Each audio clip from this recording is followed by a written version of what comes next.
এইটো গাহৰি কাটি শেষ হ'ব হৈছে আৰু বেছি নহয় এয়া বগা আপুং এয়া গাহৰি খৰিকা একেলগে খাই আপঙৰ লগত খাওঁ আকৌ এয়া ৰানিং কৰিব ওলাই গৈছে আমি কেইটামানে কৰিলোঁ বাৰু আগতীয়াকৈ ৰানিং এয়া আমি কামত লাগি আছিলোঁ বাৰু এয়া চাওক আমাৰ মেইন মানুহ গুৰুজী মাংস আগতকৈ একদম নাচি আছে একদম কি ক'বা আৰু তো গাইছ কিনো ক'ম নোপোৱালৈকে পৰালৈকে আমি কষ্ট কৰি যাম এয়া চৌপাত দেখা যায় আপোনালোকক মাংস একদম ৰঙা মাংস একদম ধুনীয়া আৰু এয়া কিবা এটা পাত এয়া আমাৰ ফিল্ডৰ ওচৰতে আছে এনেকৈ দেখা পাইছে চাগে এইটো গছ লাগি আছে ওচৰতে এইটো কি পাত কয় জানো গাহৰি মাংসৰ লগত মানে খুব খাই ভাল লাগে আপোনালোকে ক'ব জানে যদি মই নাজানো মানে চ' আপোনালোকে কমেণ্ট কৰিব কি পাত জানে যদি তো গাইজ আমাৰ ইয়াৰ মাজৰ পৰাই হয়তো এইবাৰ কোনোবা চাকৰি পাই যাব কোনোবা থাকি যাব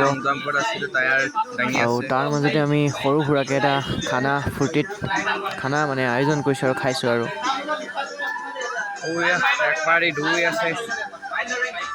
আকৌ পুনৰবাৰ এনেকৈ লগ পাম নে নেপাম বৰষুণ দিছে দেই অলপ অলপকৈ হ'লেও দৌৰি আছে ল'ৰাবোৰে আৰু কি ক'ম আৰু গাইজ দুদিনীয়া জীৱন আজি আছোঁ কালি নাই নোপোৱালৈকে পৰালৈকে আমি কষ্ট কৰি যাম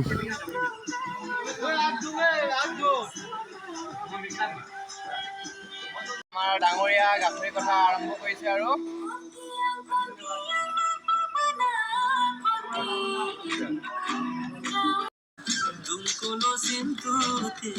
ডাঙৰীয়া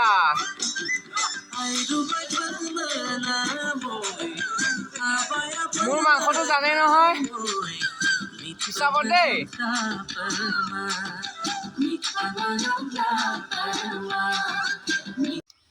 এইটো গাহৰি কাটি শেষ হ'ব হৈছে আৰু এয়া দেখা পাইছে আপোনালোকে ফাইনেলি গাহৰি কাটি শেষ হ'ল খতম হ'ল ইয়া বিলাহী আৰু পিঁয়াজ একেলগে ভৰাই দিছে আৰু মানে ধুবগৈ আৰু এইবিলাক বেছি নহয় মাংস 5 কেজিমান আছিলে আমাৰ ল'ৰা 10-12জনমান হ'ব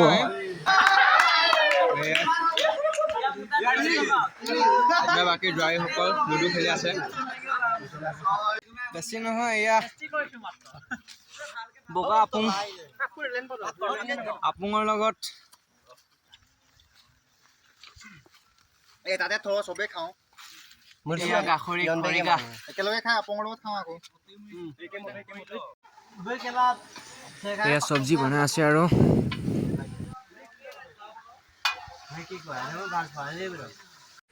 আমাৰ বিৰু কি লাগে জানো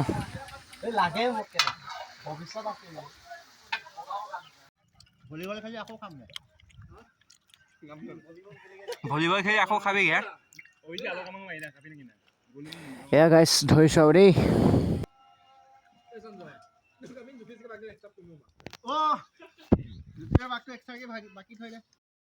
আৰু আজিলৈ ইমানেই আছিল আমাৰ মিনি ব্লগটো নেক্সট আপোনালোকক আমাৰ ইয়াৰ ৰানিং টাইম আমাৰ লং জাম্প কিমান আৰু চিন আপ সকলো আপোনালোকক দেখাবলৈ চেষ্টা কৰিম তো বাই বাই গাইজ লগ পাম আকৌ পুনৰ নতুন এটা ভিডিঅ' লৈ